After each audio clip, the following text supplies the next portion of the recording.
Allt frá því átök brutust út í Suður Súdan í desember 2013 hafa íbúarnir, einkum konur og börn, flúið yfir til nágrannaríkja, flestir til Úganda. Ófriðurinn magnaðist í júlí á þessu ári og síðan þá hafa 100.000 lagt á flótta. Nú svo komið að 1 milljón flóttamanna frá Suður Súdan hefst við í Úganda. Ný flóttamannasamfélög rísa í Jumbe héraði, en hér í Adjumani héraði býr flóttafólk sem kom yfir landamærin á síðasta ári eða jafnvel fyrr. Þótt stjórnvöld og héraðsyfirvöld í Úganda fái hrós fyrir móttöku flóttamanna og velvild í þeirra garð, lífið fjarri því að vera að dansa á rósum. Lífsbaráttan hörð og flestar kvennanna eru einstæðar mæður með mörg börn. Akhol Anuel kom í Pakele flóttamannabyggðirnar í nóvember fyrir 1 ári, hrakinn á flótta vegna átakana með 7 börn án eiginmannsins. Hún kveðst ekkert vita afdrif hans hvort hann sé lífs eða liðinn.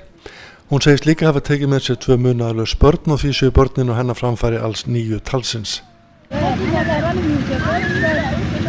Hún segir stuðning alþjóðastofnana og héraðsins við flóttafólk af skornum skammti.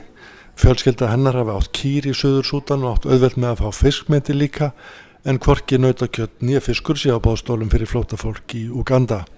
Hún kveðst ánægð með að börnin geti gengið í skóla en kvartar undan því að þau fái of lítið að borða. Matarskammtarnir séu einfaldlega of litlir.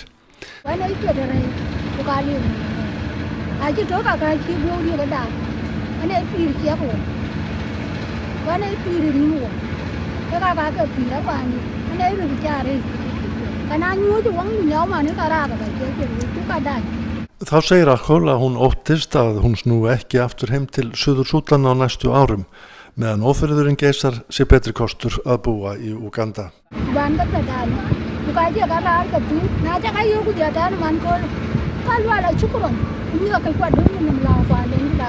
Í nágrenninu býr Marta Nýjapott sem kom yfir til Úganda í febrúar.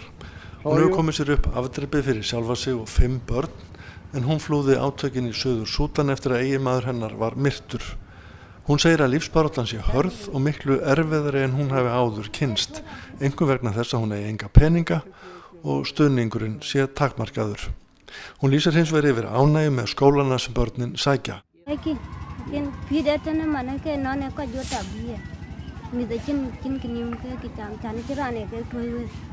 Martha segir aðspurð að hún geti ekki hugsað til þess að fara aftur heim til Suður Súdan fyrir en tryggt sé að hún geti boðið börnum sínum öruggt umhverfi. Því miður séu engar líkur á því að það gerist í bráð.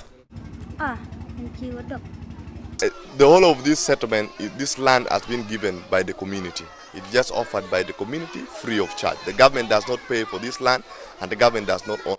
Jacob Opayo sem stýrir neyðaraðstoð UNICEF segir að landi þar sem flóttamannasamfélögin rísa sé ekki í eigu ríkisins, heldur séu það héröðin sjálf sem eigi landið og láti það af hendi gjaldfrjálst til flóttafólks.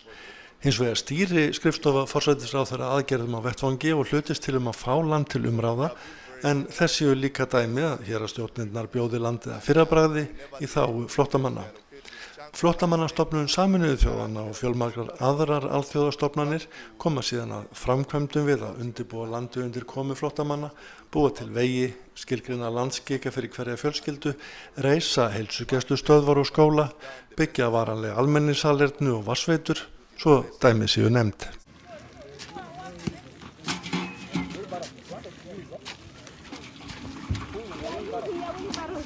Stefán Jón Hafstein, forstöðumaður sendiráðs Íslands í Úganda, hreifst af skipulagningu heimamanna þegar hann kynnti sér flóttamannasamfélögin á dögunum. Héraðsstjórnir hér norður frá, skrifstofa forsætisráðherrann og alþjóðlega stofnanir, Sameinuðu þjóðanna og frjálsra félagasamtaka. Þetta fólk að skipuleggja sig mjög vel og þau samfélög sem við skoðum, þau eru í raun og veru komið, það er skipulag, það innviðir, það verið að koma fólkinu fyrir, skráða og annað slíkt, þannig að það er ekki ringulreið sem blasir við manni, en mikil neyð og það er mikil þörf fyrir aukinn stuðning.